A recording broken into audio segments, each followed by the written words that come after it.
Episode 12 مصحف۔ وہ چینی کی پلیٹیں احتیاط سے کیبنٹ سے نکال کر کاؤنٹر پہ رکھ رہی تھی جب آہٹ پہ چونک کر پڑتی۔ کچن کے دروازے میں فضا چچی کھڑی اس کو بغور دیکھ رہی تھی۔ جی چچی؟ وہ قدرے الجھی، پھر ایک نظر خود پہ ڈالی۔ سادہ سی گلابی شلوار قمیص پر سیاہ دوپٹہ کندھوں کے گرد لپیٹے، سلکی بالوں کو اونچی پونی ٹیل میں مکیت کیے وہ ہر دن کی طرح ہی لگ رہی تھی۔ پھر چچی کو کیا ہوا تھا؟ کچھ چاہیے چچی؟ اس نے پھر پوچھا۔ ان کی نظریں اب اس کو پریشان کرنے لگی تھیں۔ نہیں، فضا چچی نے سر جھٹکا اور واپس چلی گئیں۔ جاتے سمے اسے ان کے چہرے پہ ہلکا سا تنفر نظر آیا تھا۔ ان کو کیا ہوا ہے؟ وہ پلیٹیں کپڑے سے صاف کرتے ہوئے سوچنے لگی۔ پیشانی اچکا کر کام میں مصروف ہو گئی۔ ڈنر کا ٹائم ہونے والا تھا اور اسے میز لگانی تھی۔ سب آتے ہی ہوں گے۔ میں نے اور مسرت نے وسیم اور محمل کا رشتہ طے کر دیا ہے۔ آپ سب کو یقیناً علم ہوگا۔ وہ رائتے کا ڈونگا میز پہ رکھ رہی تھی جب آغا جان نے سب کو مخاطب کیا۔ ڈائننگ ہال میں سناٹا سا چھا گیا، گو کہ سب کو معلوم ہی تھا، پھر بھی سب چپ تھے۔ وہ سر جھکائے اپنی آخری کرسی پہ آ بیٹھی اور پلیٹ اپنی جانب کھسکائی۔ یہ فیصلہ آپ نے بالا ہی بالا کر لیا یا مسرت چچی سے پوچھنے کی زحمت بھی کی؟ حسن کے طنزیہ لہجے نے سب کو چونکا دیا تھا۔ وہ بھی بے اختیار سر اٹھا کر اسے دیکھنے لگی، جو اکھڑے تیوروں کے ساتھ آغا جان کو دیکھ رہا تھا۔ کیا مطلب؟ مسرت کی مرضی سے ہوا ہے یہ رشتہ؟ آغا جان برہم بھی ہوئے اور حیران بھی۔ کیوں چچی؟ اس نے خاموشی سے سر جھکائے بیٹھی مسرت کو مخاطب کیا۔ آپ کو اس وسیم کا رشتہ منظور ہے جسے خاندان میں کوئی بیٹی دینے کو تیار نہیں؟ مسرت کا جھکا سر مزید جھک گیا۔ فضا نے ناگواری سے پہلو بدلا۔ بتائیے چچی، اگر آپ خاموش رہیں تو اس کا مطلب ہے آپ کے ساتھ آغا جان نے زبردستی کی ہے۔ کیا بکواس ہے یہ حسن؟ آغا جان، مجھے مسرت چچی سے بات کرنے دیں۔ حسن کی آواز بلند ہونے لگی تھی۔ سب دم بخود دیکھ رہے تھے۔ بتائیے چچی، آپ کو یہ رشتہ منظور ہے؟ نہیں، محمل نے قطعی انداز میں کہا۔ اسے معلوم تھا اس کی ماں کچھ نہیں بول سکے گی۔ سب نے چونک کر اسے دیکھا۔ خود حسن بھی قدرے ٹھٹکا۔ تم بیچ میں مت بولو، آغا جان برہم ہوئے۔ ابھی نہیں بولی تو نکاح کے وقت انکار کر دوں گی۔ یہ حق مجھے میرے دین نے دیا ہے۔ آپ نے میرے ساتھ زبردستی کی تو میں کورٹ تک چلی جاؤں گی۔ مگر تمہیں کیا مسئلہ ہے وسیم سے؟ غفران چچا جھنجھلائے۔ ایسی ہی جھنجھلاہٹ فضا کے چہرے پہ بھی تھی۔ اگر وسیم اتنا ہی اچھا ہے تو غفران چچا، آپ ندا یا سامیہ باجی کا رشتہ اس کے ساتھ کیوں نہیں کر دیتے؟ بہت دنوں بعد پورے گھر نے پرانی محمل دیکھی تھی۔ Shut up! میں انکار کر چکی ہوں۔ اگر آپ لوگوں کو مزید اپنی بے عزتی کروانے کا شوق ہے تو میں نکاح کے موقع پہ اس سے بھی زوردار انکار کروں گی۔ ارے شکر کرو کہ ہم تمہیں بہو بنا رہے ہیں۔ بہت دیر سے خاموش بیٹھی تائی مہتاب ضبط نہ کر پائیں۔ جو لڑکی ایک رات گھر سے باہر رہ چکی ہو اسے کوئی قبول نہیں کرتا۔ ہم بہو نہ بنائیں تو کون قبول کرے گا تمہیں؟ میں۔ حسن جیسے بھڑک کر بولا تھا۔ میں قبول کروں گا محمل کو۔ وہ وسیم سے شادی نہیں کرنا چاہتی۔ میں اپنا نام مسرت چچی کے سامنے رکھ رہا ہوں، اور چچی، میں آپ کے جواب کا منتظر رہوں گا۔ ہرگز نہیں! فضا پھٹ پڑی۔ میں اس لڑکی کو کبھی قبول نہیں کروں گی جو کسی کے ساتھ بھاگ گئی تھی۔ ممی! وہ زور سے چیخا تھا۔ اس سے مزید سنا نہیں گیا اور وہ کرسی دھکیل کر بھاگتی ہوئی ڈائننگ ہال سے باہر نکل گئی۔ بریگیڈیئر فرقان کا بنگلہ، جس کے ٹیرس پہ بوگن بیلیا کی بیلوں کا راج تھا، آج بھی اسے ویسا ہی اداس اور ویران لگا تھا۔ بلکہ وہ شاید ہمیشہ ہی ایسا ہوتا تھا۔ مکین کے خود قرآن پڑھنے اور مکان کو محض سنوارنے میں بہرحال فرق تو ہوتا ہے۔ آج پھر وہ چند پمفلٹس ہاتھ میں پکڑے ان کے گیٹ پہ کھڑی تھی۔ بیل پہ ملازم نے بھاگ کر چھوٹا دروازہ کھولا۔ جی بی بی، اس نے سر باہر نکالا۔ مجھے بریگیڈیئر فرقان سے ملنا ہے، وہ اندر ہیں۔ جی، وہ کام کر رہے ہیں۔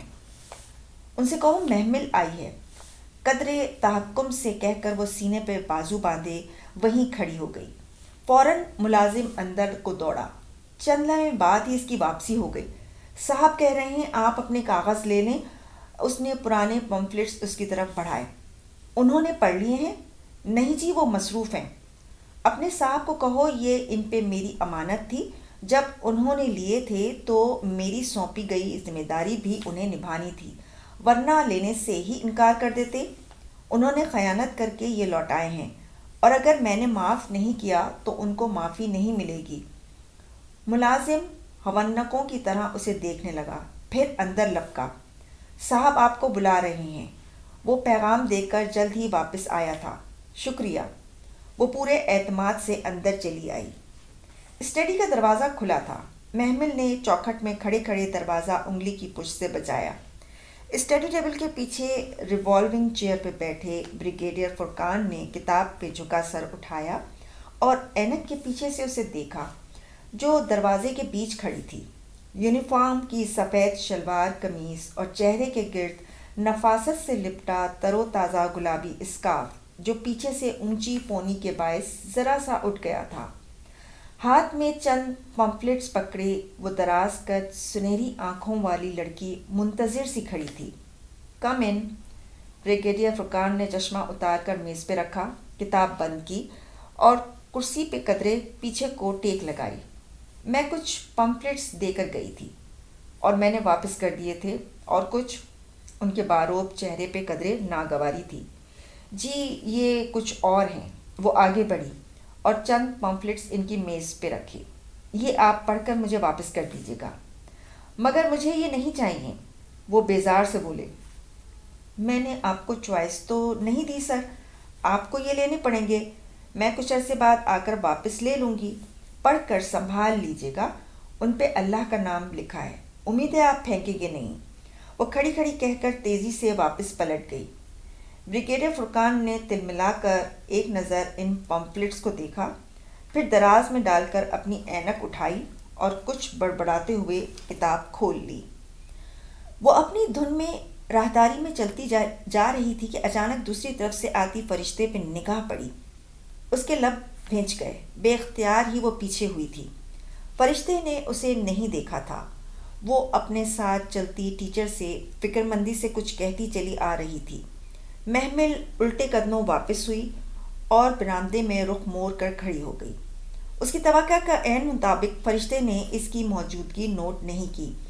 ساتھ ٹیچر کے ہمراہ نیچے پریئر ہال کی سیڑھیاں اترتی گئی تھی۔ پریئر ہال میں ملک کے نامور دینی اسکالر ڈاکٹر سرور مرزا کے لیکچر کا انعقاد تھا۔ وہ بھی سست روی سے چلتی ہوئی ایک درمیانی صف کی نشست پہ آ بیٹھی۔ ابھی لیکچر شروع نہیں ہوا تھا۔ محمل نے ہاتھ میں پکڑا پاکٹ سائز قرآن کھولا اور یوں ہی پڑھنے کے لیے صفحے پلٹنے لگی۔ فرشتے نے ایسا کیوں کیا؟ یہ سوال مسلسل اس کے ذہن میں گردش کر رہا تھا۔ اس نے آغا جان سے محمل کی جائیداد میں سے حصہ کیوں مانگا؟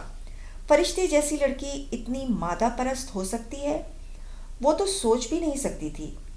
اس نے مطلوبہ صفحہ پلٹا اور وہ آیات نکالیں جو آج پڑھائی جانے والی تھی، مگر ڈاکٹر سرور کے لیکچر کے باعث آج تفسیر کی کلاس نہیں ہونا تھی۔ اور ان چیزوں کے بارے میں سوال نہ کرو جو اگر ظاہر کر دی جائیں تو تمہیں بری لگیں۔ اوہ! گہری سانس لے کر محمل نے قرآن بند کیا۔ میرا کچھ بھی پرائیویٹ نہیں ہے۔ اس نے آہستہ سے گردن اوپر کو اٹھائی اور پھر اوپر دیکھتے ہوئے مسکرا کر سر جھٹکا۔ جب بھی ایسا ہوتا اسے قرآن پہ بے حد پیار آتا تھا۔ اسے لگتا تھا دنیا میں اس سے تیز کوئی کمیونیکیشن موڈ ایجاد نہیں ہوا تھا۔ مگر ایسا کیا ہے جو مجھے اس سوال کا جواب برا لگے گا؟ وہ نہ چاہتے ہوئے بھی پھر سے سوچنے لگی تھی۔ ڈاکٹر سرور لیکچر شروع کر چکے تھے۔ پورا ہال کھچا کھچ بھرا تھا۔ دور دور تک پنک اسکارف میں ڈھکے سر دکھائی دے رہے تھے۔ اسٹیج کے قریب چیئرز پہ اسٹاف موجود تھا۔ فرشتے بھی وہیں ایک کرسی پہ بیٹھی ڈائری پہ تیز تیز لیکچر نوٹ کر رہی تھی۔ اسے نوٹس لیتے دیکھ کر وہ خود بھی چونک کر ڈاکٹر سرور کی طرف متوجہ ہوئی۔ سر پہ جنا کیپ، سفید داڑھی، شلوار قمیص اور واسکٹ میں ملبوس وہ خاصے منجھے ہوئے اسکالر تھے۔ وہ اکثر ان کو ٹی وی پہ دیکھتی رہتی تھی۔ اپنی سوچوں کو جھٹک کر وہ بغور لیکچر سننے لگی۔ بعض لوگ قرآن پڑھ کر بھٹکتے ہیں، واقعی ایسا ہوتا ہے، وہ اپنے مخصوص انداز میں کہہ رہے تھے۔ اس لیے بہتر ہے کہ قرآن کسی اچھے غیر متعصب عالم سے زندگی میں ایک دفعہ ضرور پڑھ لینا چاہیے، مگر اس کا یہ مطلب نہیں ہے کہ کسی کا دامن پکڑنا ضروری ہے، نہیں، بلکہ کسی غیر متعصب تفسیر کو پڑھ کر بھی کسی حد تک قرآن کی سمجھ بوجھ پیدا کی جا سکتی ہے۔ قرآن کو پڑھ کر ہم ہر آیت کے اپنے حالات کے مطابق کئی مطالب نکالیں۔ وہ مطلب نکالنا غلط نہیں ہے، مگر ظاہر کو باطن سے تشبیہ دینا قطعاً غلط ہے۔ مثلاً بنی اسرائیل کو گائے ذبح کرنے کا جو حکم اللہ تعالیٰ نے موسیٰ علیہ السلام کے ذریعے دیا تھا، وہ ہم سب جانتے ہیں۔ اس واقعے سے ہم یہ سبق تو نکال سکتے ہیں کہ کثرت سوال سے حکم متشابہ ہو جاتے ہیں، مگر اس سے یہ مطلب ہرگز نہیں نکلتا کہ وہاں گائے سے مراد ایک صحابیہ ہیں۔ اس واقعے سے ہم یہ سبق تو نکال سکتے ہیں، کثرت سوال سے حکم مشتبہ ہو جاتے ہیں، مگر اس سے یہ مطلب ہرگز نہیں نکلتا کہ وہاں گائے سے مراد ایک صحابیہ ہیں۔ نعوذ باللہ، بعض لوگوں نے واقعتاً یہاں گائے سے مراد ایک صحابیہ کو لیا ہے۔ ایک اور مثال سورہ ہجر کی آخری آیات میں سے ہے کہ اپنے رب کی عبادت کرو یہاں تک کہ تمہارے پاس یقین آ جائے۔ یہاں اب یقین سے مراد موت ہے، یعنی موت آنے تک عبادت کرتے رہو، مگر بعض لوگ یہاں یقین سے مراد بلیف لے کر اپنی عبادت کو کافی سمجھ کر بس کر دیتے ہیں کہ جی ہمیں اپنی عبادت پہ یقین آ گیا ہے تو سب عبادتیں بس ختم۔ سورہ ہجر کہاں تھی بھلا؟ اس نے آہستہ سے اپنا چھوٹا قرآن کھولا اور صفحے پلٹنے لگی۔ سورہ ہجر ملی تو اس نے اس کی آخری آیات کھولی۔ آیت وہی تھی جو وہ کہہ رہے تھے، مگر آخری 3 الفاظ عربی میں تھے، حتیٰ کہ یقین آ جائے۔ یقین۔ اس نے الیقین پر انگلی پھیری، پھر الجھ کر ڈاکٹر سرور کو دیکھا۔ وہ کہہ رہے تھے یہاں پہ یقین سے مراد یقین نہیں بلکہ موت ہے۔ سو اس طرح کے الفاظ کا من چاہا مطلب نکالنا انسان کو بھٹکا سکتا ہے۔ Any question? انہوں نے رک کر ایک گہری نگاہ حال پہ ڈالی۔ محمل نے ہاتھ فضا میں بلند کیا۔ یس، انہوں نے سر کے اشارے سے اجازت دی۔ وہ ہاتھ میں قرآن پکڑے اپنی نشست سے اٹھی۔ سر، مجھے ایک بات سمجھ میں نہیں آئی۔ میرے پاس بغیر ترجمے والا مصحف ہے، اس میں مذکورہ آیت میں واقعتاً یقین کا لفظ استعمال ہوا ہے، سو اس کا مطلب موت کیسے ہوا؟ دونوں الفاظ میں خاصا فرق ہے۔ اس کا مطلب موت ایسے ہے کہ وہ ذرا دیر کو رکے اور بغور اسے دیکھا۔ میں نے اس کا مطلب موت نکالا ہے۔ جی سر، میرا یہی سوال ہے کہ کیسے، اس کی دلیل کیا ہے؟ دلیل یہ ہے کہ میں نے، یعنی ڈاکٹر سرور مرزا نے اس کا مطلب موت لیا ہے۔ میں اس ملک کا سب سے بڑا اسلامک اسکالر ہوں۔ آپ میرے کریڈیشنلز اٹھا کر دیکھیں، میری ڈگریز دیکھیں، کیا میری بات بطور ایک ٹھوس دلیل کے کافی نہیں؟ اگلی صفوں میں بیٹھی لڑکیاں گردنیں موڑ کر اسے دیکھنے لگی تھیں، جو ہاتھ میں چھوٹا قرآن پکڑے کھڑی تھی۔ سر، آپ کی بات یقیناً اہم ہے، مگر قرآن کا بعض اس کے بعض تفسیر کرتا ہے، حدیث بھی یہ کرتی ہے۔ کیا قرآن یا حدیث میں کہیں یہ ذکر ہے کہ یہاں یقین سے مراد موت ہے؟ وہ بہت شائستگی اور لحاظ سے مؤدب سی پوچھ رہی تھی۔ ڈاکٹر سروے کے چہرے پر واضح ناگواری ابھری۔ یعنی کہ اگر میں آپ کو اس کا مطلب دلیل نہ دوں تو اسے محض میری بات سمجھ کر آپ جھٹلا دیں گی؟ یعنی آپ کو میری بات کے اوپر مزید کوئی دلیل چاہیے؟ جی، اس نے ہولے سے سر ہلا دیا۔ پورے ہال میں ایک اضطراب کی لہر دوڑ گئی۔ لڑکیاں قدرے پریشان ہو کر ایک دوسرے کو دیکھنے لگیں۔ یعنی آپ ایک دینی اسکالر کو چیلنج کر رہی ہیں؟ سر، میں بہت ادب سے صرف دلیل مانگ رہی ہوں۔ اگر اس کی دلیل قرآن و حدیث میں نہ ہو تو کیا آپ یقین کا مطلب موت تسلیم کر لیں گی؟ نہیں سر، کبھی بھی نہیں۔ ہوں۔ ڈاکٹر سرور نے گہری سانس لے کر ہال پہ ایک نظر دوڑائی۔ کیا کوئی اور بھی ہے جو اپنی عمر سے زیادہ طویل تجربے کے حامل ایک اسکالر کو چیلنج کرے؟ کسی اور کو بھی دلیل چاہیے؟ بہت سے سر نفی میں ہل گئے۔ وہ اکیلی کھڑی تھی، یعنی 300 لڑکیوں میں سے ایک لڑکی کو دلیل چاہیے۔ یہی پڑھا رہے ہیں آپ لوگ مسجد میں؟ کون ہے آپ کی کلاس انچارج؟ میڈم مصباح کھڑی ہوئیں۔ کیا آپ اس ناکام کلاس رپورٹ کی ذمہ داری لیتی ہیں؟ 1 آؤٹ آف 300 کی؟ جی سر۔ میڈم مصباح کا سر قدرے جھک گیا۔ ڈاکٹر سرور نے محمل کو دیکھا۔ کیا آپ کو ابھی بھی دلیل چاہیے؟ جی سر۔ وہ کچھ دیر خاموشی سے اس کا چہرہ دیکھتے رہے، پھر ہلکے سے مسکرائے۔ المدثر آیت 13 اور 17 میں یقین کا لفظ موت کے لیے استعمال ہے۔ وہاں سے ہم دلیل لیتے ہیں کہ یہاں بھی یقین ہے سے مراد موت ہی ہے۔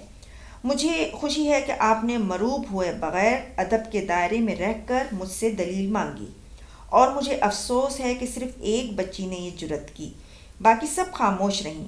299 لڑکیوں میں یقیناً ابھی یہ کمی موجود ہے جو کہ ایک قرآن کلاس کی ناکام کارکردگی کا ثبوت ہے۔ کیا کوئی شخص ڈگریوں کا پلندہ لے کر آپ کے سامنے آئے، خود کو سب سے بڑا مذہبی اسکالر بتائے، تو آپ اس کی بات کو بطور دلیل مان لیں گے؟ کیا آپ کو پہلے دن ہی نہیں بتایا گیا تھا کہ دلیل صرف قرآن یا حدیث ہوتی ہے، کسی عالم کی بات دلیل نہیں ہوتی؟ پھر بہت سے گلابی اسکارف میں لپٹے سر جھک گئے۔ محمل سرخرو سی اپنی نشست پہ بیٹھی۔ ڈاکٹر سرور اور بھی بہت کچھ کہہ رہے تھے، مگر وہ سورہ المدثر کھول کر اس آیت کو کاؤنٹر پر چیک کر رہی تھی۔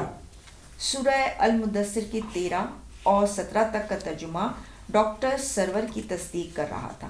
محمل، لیکچر کے بعد وہ کوریڈور میں سے گزر رہی تھی جب فرشتے نے اسے پیچھے سے پکارا۔ اس کے قدم وہیں تھم گئے، مگر وہ مڑی نہیں۔ فرشتے تیز تیز چلتی اس کے قریب آئی۔ I am proud of you Mehmal. وہ یقیناً بہت خوش تھی۔ گرے اسکارف میں مقید اس کا چہرہ دمک رہا تھا۔ محمل اجنبی نظروں سے اسے دیکھتی رہی۔ ڈاکٹر سرور تم سے بہت خوش ہیں۔ انہوں نے ایک سیمینار کے لیے تمہارا نام دے دیا ہے اور تم میرے ساتھ ادھر جا کر اسپیچ کرو گی۔ آپ کے ساتھ؟ وہ بولی تو اس کی آواز میں خزاؤں کی سی خشکی تھی۔ پھر مجھے نہیں جانا۔ کیا مطلب؟ فرشتے کی مسکراہٹ پہلے مدھم ہوئی اور پھر آنکھوں میں حیرت ابھری۔ مجھے جھوٹے لوگ سخت ناپسند ہیں۔ محمل، وہ ششدر رہ گئی۔ میں نے کون سا جھوٹ بولا ہے؟ یہ سوال آپ خود سے کیوں نہیں کرتی؟ تم سے کسی نے کچھ کہا ہے؟ میں بچی نہیں ہوں فرشتے۔ وہ گویا پھٹ پڑی تھی۔ اندر ابلتے لاوے کو باہر کا راستہ نظر آ گیا تھا۔ آپ کیوں گئی میرے آغا جان کے پاس؟ کیا لگتے ہیں وہ آپ کے؟ میں ایک یتیم لڑکی ہوں۔ کیا آپ کو یتیم کے مال میں سے حصہ چاہیے؟ کیوں کی آپ نے ایسی حرکت؟ آپ کو جانے کس اونچی مسند پہ بٹھا رکھا تھا میں نے۔ بہت بری طرح خود کو گرایا ہے آپ نے۔ میں سوچ بھی نہیں سکتی تھی کہ آپ ایسے کریں گی۔ کیا رشتہ ہے آپ کا مجھ سے؟ آپ جھوٹ نہیں بولتی، مگر سچ چھپانا بھی تو جھوٹ ہوتا ہے۔ میں نے پوچھا آپ کی پھپھو کی بیٹی کا کیا نام ہے؟ آپ نے نہیں بتایا۔ کیوں؟ آخر کیوں؟ فرشتے کا چہرہ سفید پڑ گیا تھا، جذبات سے عاری، بالکل ساکت جامد۔ وہ بنا پلک جھپکے محمل کو دیکھ رہی تھی۔ کتنی ہی دیر وہ کچھ کہہ نہ سکی، پھر آہستہ سے لب کھولے۔ کیونکہ میری پھپھو کی بیٹی کا نام فائقہ ہے۔ جی؟ اس کا دماغ بھگ سے اڑ گیا۔ میں نے کہا تھا نا کہ تم نہیں جانتی۔ میری پھپھو کی بیٹی کا نام فائقہ ہے۔ میں فرشتے ابراہیم ہوں، آغا ابراہیم کی بیٹی۔ جاؤ اپنے گھر میں کسی سے پوچھو۔ مگر وہ کیوں بتائیں گے؟ وہ میری حیثیت تسلیم نہیں کرتے تو کیسے بتائیں گے؟ وہ تھکے تھکے انداز میں کہہ کر اس کے ایک طرف سے نکل کر چلی گئی۔ محمل مڑ کر اس کو جاتا بھی نہ دیکھ سکی۔ اسے تو جیسے کسی نے ادھر ہی برف کا بنا دیا تھا۔ وہ دھواں دھواں ہوتے چہرے کے ساتھ بیچ کوریڈور میں بت بنی کھڑی تھی۔ فرشتے ابراہیم، آغا ابراہیم کی بیٹی؟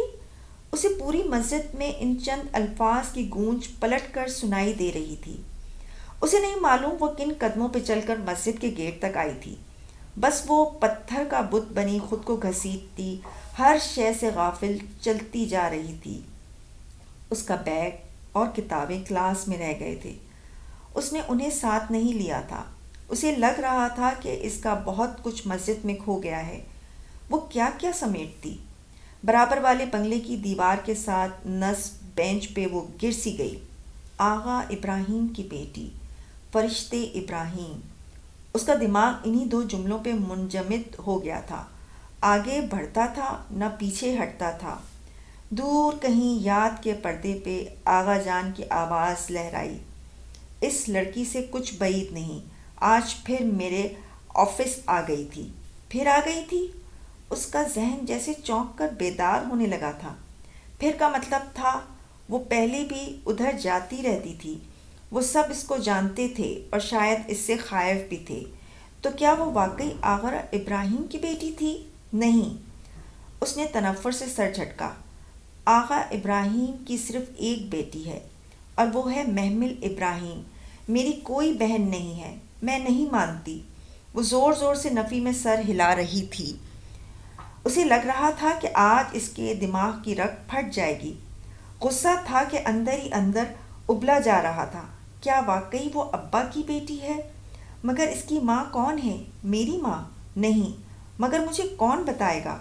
آغا جان اور تائی تو کبھی نہیں۔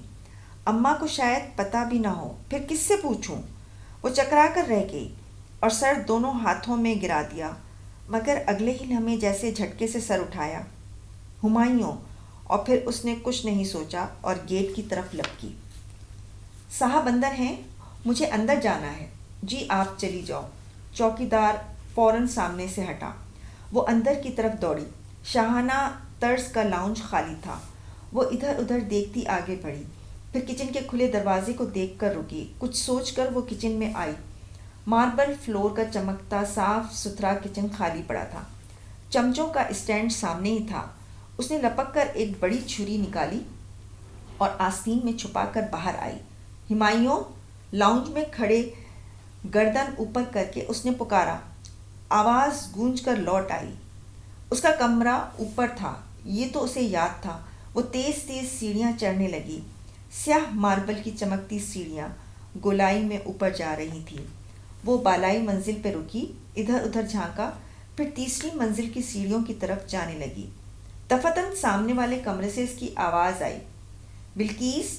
وہ اندر سے غالباً ملازمہ کو آواز دے رہا تھا۔ وہ دوڑ کر اس کمرے کے دروازے تک آئی۔ دروازہ کھولیں! اس نے دروازہ زور سے بجایا اور پھر دھڑا دھڑ بجاتی چلی گئی۔ کون؟ ہمایوں نے حیران سا ہو کر دروازہ کھولا۔ اسے دیکھ کر وہ بری طرح چونکا تھا۔ تم؟ خیریت؟ مجھے آپ سے کچھ پوچھنا ہے۔ ٹھیک ٹھیک بتائیے گا، ورنہ مجھ سے برا کوئی نہیں ہوگا۔ وہ اتنے جارحانہ انداز میں غرائی تھی کہ وہ پریشانی ہو گیا۔ کیا ہوا ہے محمل؟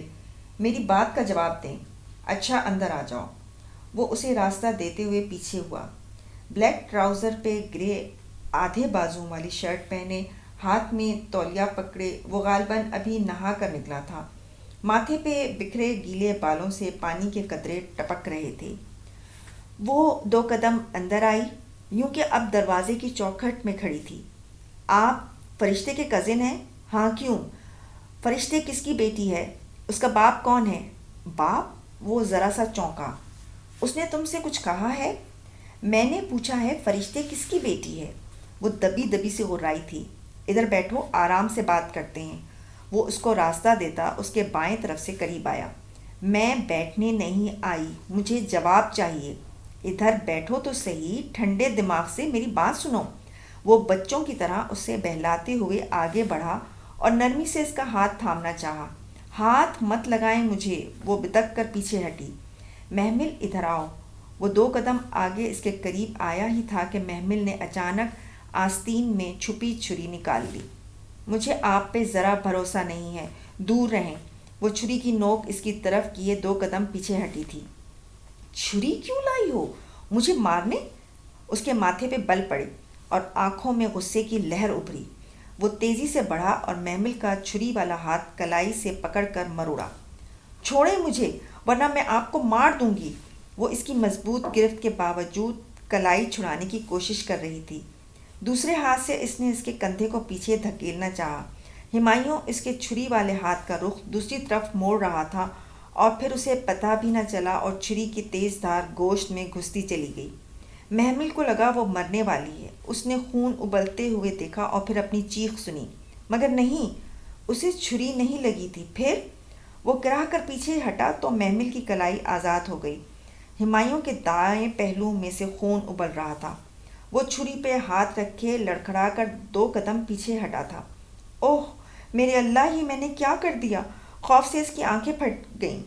چھری پہ رکھا ہمایوں کا ہاتھ خون سے سرخ پڑنے لگا تھا۔ وہ درد کی شدت سے آنکھیں بند کیے دیوار کے ساتھ بیٹھتا چلا گیا۔ وہ دہشت زدہ سی اسے دیکھ رہی تھی۔ اس کا پورا جسم کانپنے لگا تھا۔ یقین ہی نہیں آ رہا تھا کہ یہ سب اس نے کیا ہے۔ خدایا، یہ اس نے کیا کر دیا تھا؟ وہ پھٹی پھٹی آنکھوں سے اس کو دیکھتی قدم قدم ہٹنے لگی اور پھر ایک دم مڑی اور تیزی سے سیڑھیاں پھلانگتی گئی۔ پوری قوت سے لاؤنج کا دروازہ کھول کر وہ باہر بھاگی تھی۔ چوکیدار گیٹ پہ نہیں تھا۔ کہاں تھا؟ اسے پرواہ نہ تھی۔ وہ تیز دوڑتی ہوئی مسجد میں داخل ہوئی تھی۔ فرشتے فرشتے کدھر ہیں؟ پھولی سانسوں کے درمیان پوچھتی وہ ذرا دیر کو ریسیپشن پہ رکی تھی۔ فرشتے باجی لائبریری میں ہوں گی یا… اس نے پوری بات نہیں سنی اور راہداری میں دوڑتی گئی۔ لائبریری کے اسی کونے میں کرسی ڈالے وہ دونوں ہاتھوں سے چہرہ چھپائے بیٹھی تھی۔ وہ بدحواس سی بھاگتی ہوئی اس کے سامنے جا رکی۔ آہٹ پہ فرشتے نے چہرے سے ہاتھ ہٹائے۔ اسے دیکھ کر اس کی نگاہیں جھک گئیں۔ میں جانتی ہوں تم ہرٹ ہوئی ہو، ایک گہری سانس لے کر وہ اپنی رو میں کہنے لگی تھی، اور میں اسی ڈر سے تمہیں یہ پہلے نہیں بتا… کہتے کہتے فرشتے نے نگاہیں اٹھائیں اور پھر اگلے الفاظ میں اس کے لبوں پہ دم توڑ گئے۔ محمل کے چہرے پہ ہوائیاں اڑ رہی تھیں۔ محمل، کیا ہوا؟ وہ پریشان سی کھڑی ہوئی۔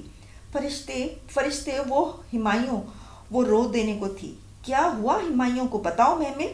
اس نے فکر مندی سے محمل کو دونوں شانوں سے تھام کر پوچھا۔ وہ ہمایوں مر گیا۔ محمل کے شانوں پہ اس کی گرفت ڈھیلی پڑ گئی۔ اسے لگا وہ اگلا سانس نہیں لے سکے گی۔ یہ کیا کہہ رہی ہو؟ میں نے جان بوجھ کر نہیں ہمایوں، وہ اسے چھری لگ گئی ہے۔ میں نے غلطی سے اسے میری… وہ کدھر ہے ابھی؟ فرشتے نے تیزی سے بات کاٹی۔ اپنے گھر بیڈ روم میں۔ فرشتے نے اگلا لفظ نہیں سنا اور تیزی سے باہر کی طرف بھاگی تھی۔ وہ کہیں بھی جاتی تو ہمیشہ اس کا ہاتھ پکڑ کر اسے ساتھ لے کر جاتی تھی۔ آج اس نے اس کا ہاتھ نہیں تھاما تھا۔ آج وہ اکیلی بھاگی تھی۔ اسے خود بھی کچھ سمجھ نہیں آ رہا تھا، بس وہ بھی فرشتے کے پیچھے لپکی تھی۔ ہمایوں! وہ محمل کے آگے بھاگتی ہوئی ہمایوں کے لاؤنج میں داخل ہوئی تھی اور اسے آوازیں دیتی سیڑھیاں چڑھ رہی تھی۔ ہمایوں! وہ آگے پیچھے گول سیڑھیوں کے دہانے پر رکی تھی۔ ہمایوں کمرے کی بیرونی دیوار کے ساتھ لگا زمین پہ بیٹھا تھا۔ خون آلود چھری اس کے ایک طرف رکھی تھی۔ ہمایوں، تم ٹھیک ہو؟ وہ پریشان سی گھٹنوں کے بل اس کے سامنے بیٹھی تھی۔ اس نے جیسے چونک کر آنکھیں کھولیں۔ تم ادھر؟ اپنے سامنے گھٹنوں کے بل بیٹھی فرشتے سے ہوتی ہوئی اس کی نظریں اس کے پیچھے کھڑی محمل پہ جا رکیں۔ مجھے محمل نے بتایا کہ فرشتے تم جاؤ اور اس بے وقوف لڑکی کو بھی لے جاؤ۔ مگر ہمایوں، میں نے احمر کو کال کر دیا ہے، پولیس پہنچنے والی ہے، تم دونوں کی ادھر موجودگی ٹھیک نہیں ہے، جاؤ۔ وہ درد کی شدت سے بدقت بول پا رہا تھا، مگر فرشتے نے تذبذب سے گردن موڑ کر محمل کو دیکھا، جو سفید پڑتا چہرہ لیے ادھر کھڑی تھی۔ اس کی سمجھ میں نہیں آ رہا تھا وہ اس وقت کیا کرے۔ میں نے کہا نا جاؤ، وہ گھٹی گھٹی آواز میں چلایا تھا۔ اچھا؟ وہ گھبرا کر کھڑی ہوئی۔ نہیں، میں نہیں جاؤں گی، بے شک مجھے پولیس پکڑ لے، مگر میں… محمل جاؤ، وہ زور سے چیخا تھا۔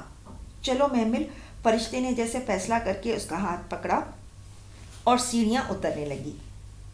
ہمایوں، میں نے جان بوجھ کر نہیں کیا، I am sorry, I am really. فرشتے اس سے آگے اس کا ہاتھ کھینچتی ہوئی سیڑھیاں اتر رہی تھی، مگر وہ اسی طرح گردن موڑ کر ہمایوں کو دیکھتی روحانسی سی کہے جا رہی تھی، جسٹ گو.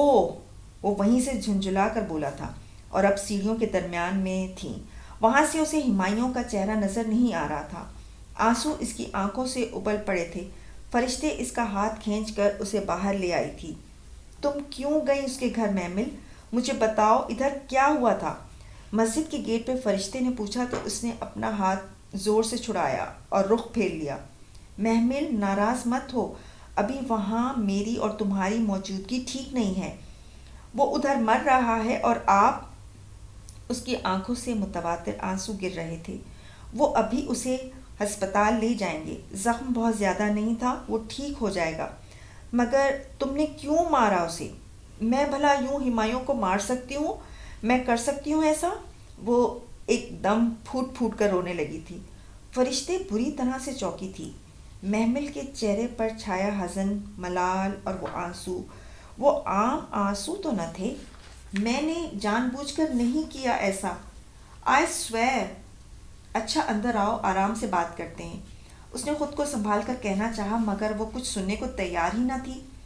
انہوں نے بھی یہی کہا تھا، میرا قصور نہیں تھا. وہ اسی طرح گیٹ پہ کھڑے روئی چلے جا رہی تھی.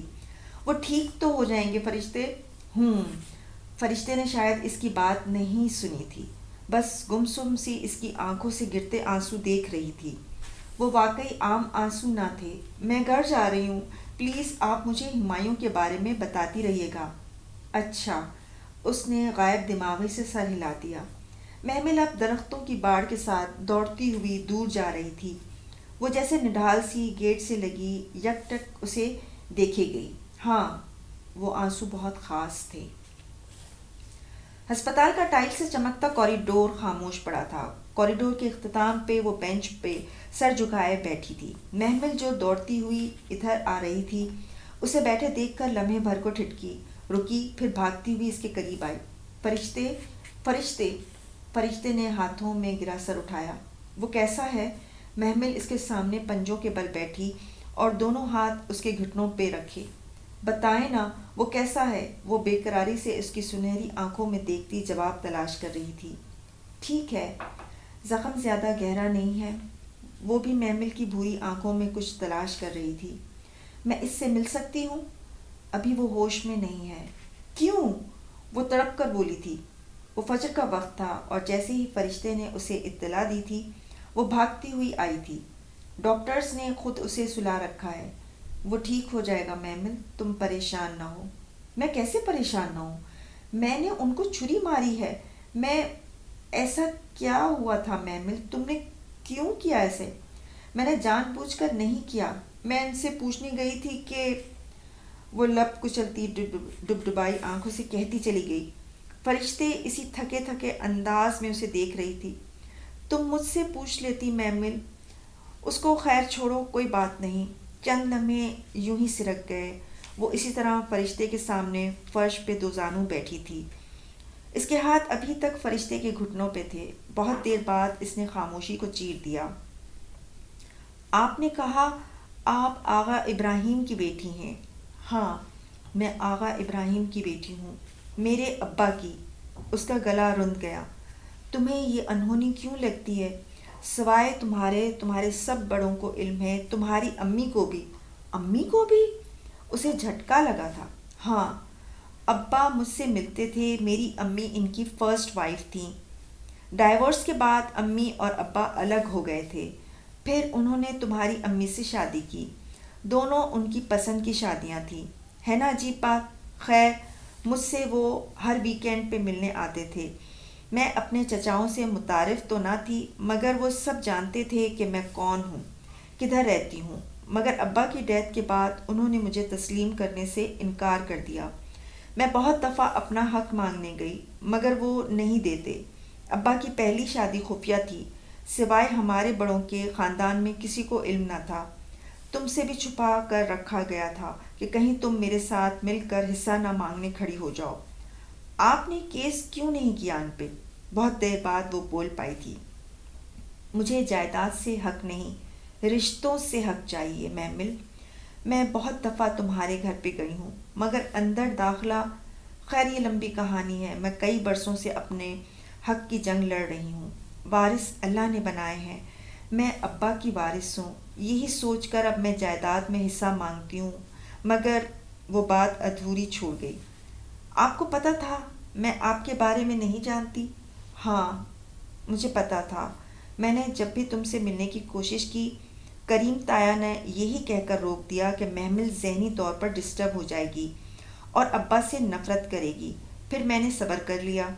میں جانتی تھی جو رب بن یامین کو یوسف علیہ السلام کے پاس لا سکتا ہے وہ محمل کو بھی میرے پاس لے آئے گا۔ وہ ہلکا سا مسکرائی تھی۔ محمل کو لگا اس کی سنہری آنکھیں بھیگنے لگی تھیں۔ فواد بھائی، ان کا کیس؟ ہمایوں نے مجھے بتایا تھا کہ میرے کزن فواد نے اس کے ساتھ کسی لڑکی محمل کا معاملہ طے کیا ہے، کم عمر ہے اور خوبصورت بھی۔ میرا دل تبھی سے کھٹک گیا تھا، مگر ہمایوں ماننے کو تیار ہی نہ تھا کہ فواد تمہارے ساتھ یہ کر سکتا ہے۔ اسے گمان تھا کہ وہ کوئی اور لڑکی ہوگی، مگر جس لمحے میں نے مسجد کی چھت پہ تمہیں دیکھا میں تمہیں پہچان گئی تھی۔ آپ نے مجھے کبھی نہیں دیکھا تھا؟ پھر دیکھا تھا، ایک دفعہ تمہارے اسکول آئی تھی تم سے ملنے، بینچ پر بیٹھی تمہیں دیکھتی ہی رہی، تم الجھی چڑچڑی سی لگ رہی تھی۔ پھر مجھ سے تمہیں مزید ذہنی اذیت نہیں دی گئی، سو واپس پلٹ گئی۔ فرشتے تھک کر چپ ہو گئی، شاید اب اس کے پاس کہنے کو کچھ نہ بچا تھا۔ وہ یاس سے اسے دیکھنے لگی جو بہت تھکی تھکی نظر آ رہی تھی۔ بہت دیر بعد اس نے پھر لب کھولے۔ تم خوش قسمت ہو محمل کہ تم رشتوں کے درمیان رہی ہو، تم یتیم نہیں رہی ہو۔ یتیموں والی زندگی تو میں نے گزاری ہے، اس کے باوجود میں نے کبھی یتیمی کا لیبل خود پہ نہیں لگایا۔ میری خالہ اور ہمایوں، یہی تھے میرے رشتے، اور اب میرے پاس کھونے کو مزید رشتے نہیں بچے۔ ایک چیز مانگوں تم سے، کبھی مجھے اس آزمائش میں مت ڈالنا۔ میں مزید رشتے کھونا۔ ایس پی صاحب کے ساتھ آپ ہیں؟ آواز پہ ان دونوں نے چونک کر سر اٹھایا۔ سامنے یونیفارم میں ملبوس نرس کھڑی تھی۔ جی۔ محمل اس کے گھٹنوں سے ہاتھ ہٹاتی بے چینی سے اٹھی۔ ان کو ہوش آ گیا ہے، اب خطرے سے باہر ہیں۔ آپ ان کی میں ان کی فرینڈ ہوں، اس نے جلدی سے فرشتے کی طرف اشارہ کر کے بتایا، اور یہ ہمایوں صاحب کی بہن ہے۔ بہن؟ اس نے چونک کر محمل کو دیکھا، مگر وہ نرس کی طرف متوجہ تھی۔ بہن؟ وہ ہولے سے زیر لب بڑبڑائی، پھر ہلکا سا نفی میں سر ہلایا۔ وہ کچھ کہنا چاہتی تھی مگر محمل نرس کے پیچھے جا رہی تھی، اس نے کچھ بھی نہ سنا۔ وہ خالی ہاتھ بیٹھی رہ گئی، اس کی سنہری آنکھوں میں شام اتر آئی تھی۔ محمل وہ شام نہ دیکھ سکی تھی۔ وہ دروازہ کھول کر ہمایوں کے کمرے میں داخل ہو رہی تھی۔ وہ بیڈ پہ آنکھیں موندے لیٹا تھا، اوپر چادر پڑی تھی۔ آہٹ پہ قدرے نقاہت سے آنکھیں کھولی، اسے دیکھ کر حیران رہ گیا۔ محمل؟ وہ چھوٹے چھوٹے قدم اٹھاتی اس کے سامنے جا رکی۔ بھورے سلکی بالوں کی اونچی پونی ٹیل بنائے، فیروزی شلوار قمیص، ہم رنگ دوپٹہ شانوں پہ پھیلائے، وہ بھیگی آنکھوں سے اسے دیکھ رہی تھی۔ آئی ایم سوری ہمایوں، آنسو آنکھوں سے پھسل پڑے تھے۔ وہ بدقت مسکرایا۔ ادھر آؤ۔ وہ چند قدم آگے بڑھی۔ اتنے غصے میں کیوں تھیں؟ مجھے معاف کر دیں پلیز، اس نے بے اختیار دونوں ہاتھ جوڑ دیے۔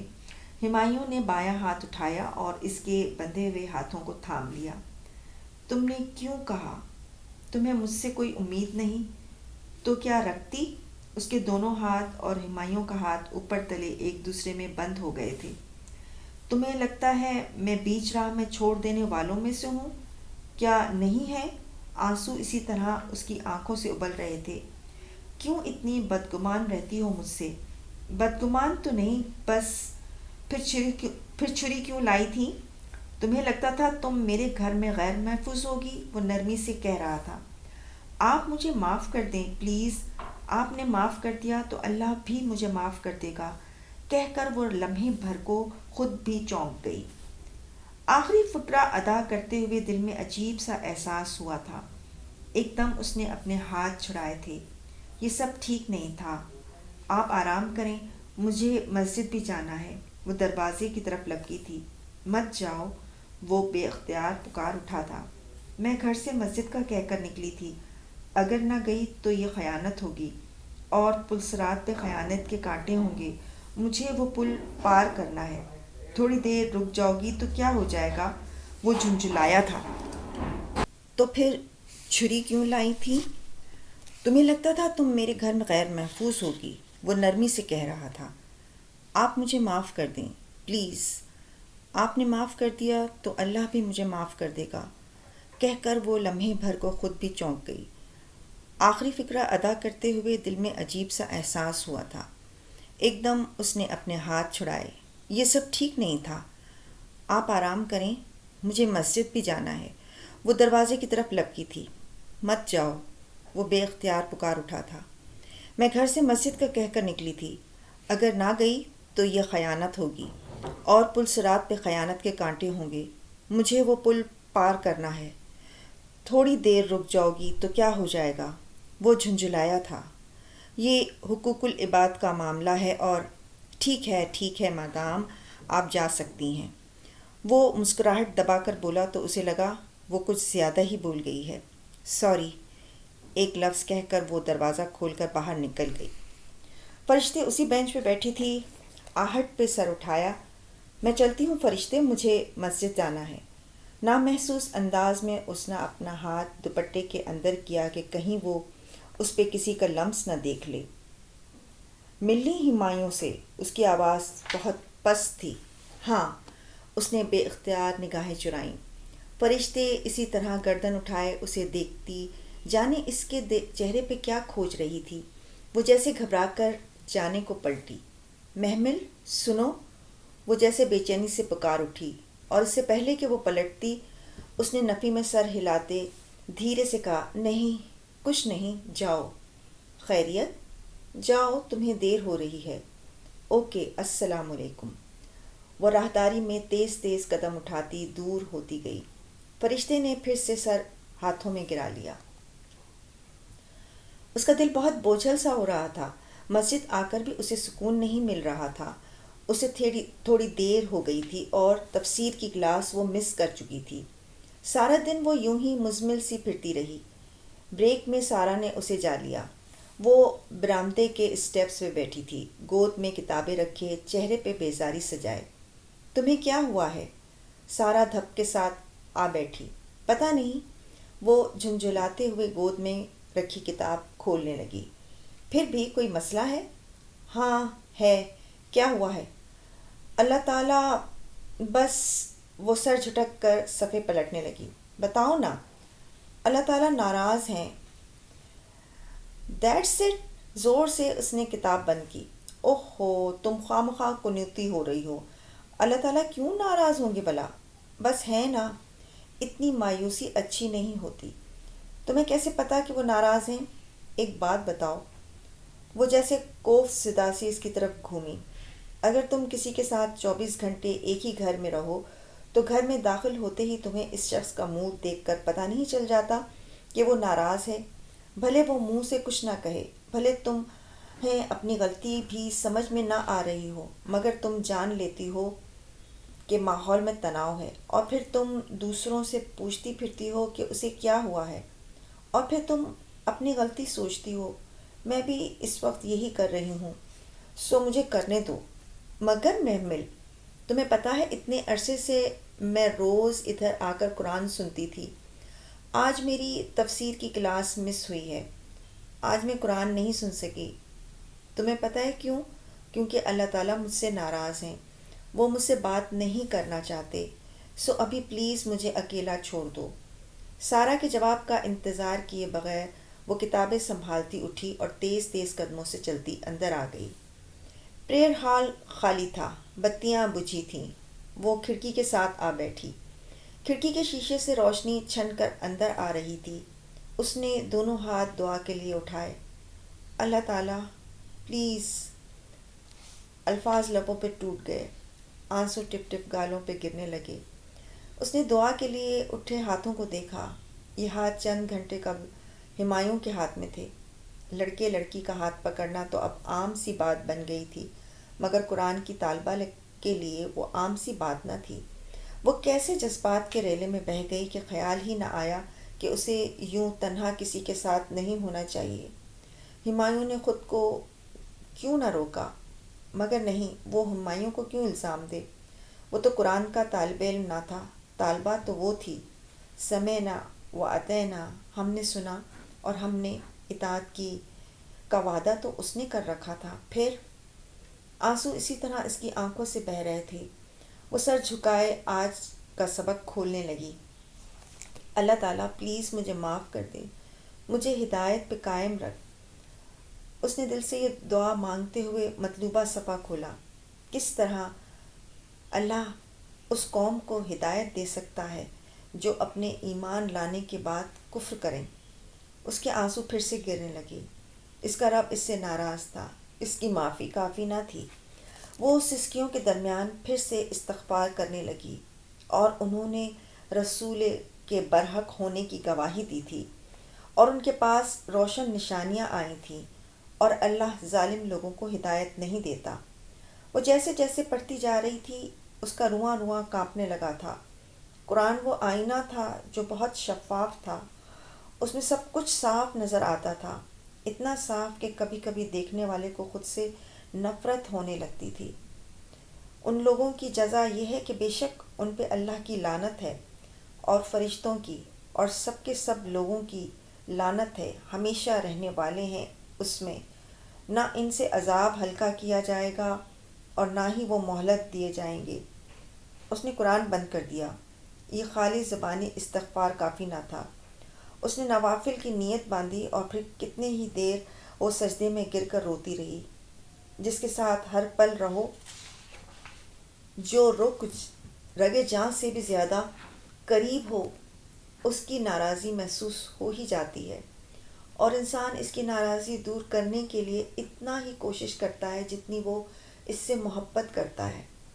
جب دل کو کچھ سکون آیا تو اس نے اٹھ کر آنسو پہنچے اور قرآن اٹھا کر ٹھیک اسی آیت سے کھولا جہاں سے چھوڑا تھا۔ آیت روز اول کی طرح روشن تھی، مگر اس کے بعد جن لوگوں نے توبہ کر لی اس کا دل زور سے دھڑکا، اور انہوں نے اصلاح کر لی تو بے شک اللہ تعالیٰ بخشنے والا مہربان ہے۔ بہت دیر سے روتے دل کو ذرا امید بندھی، ذرا قرار آیا۔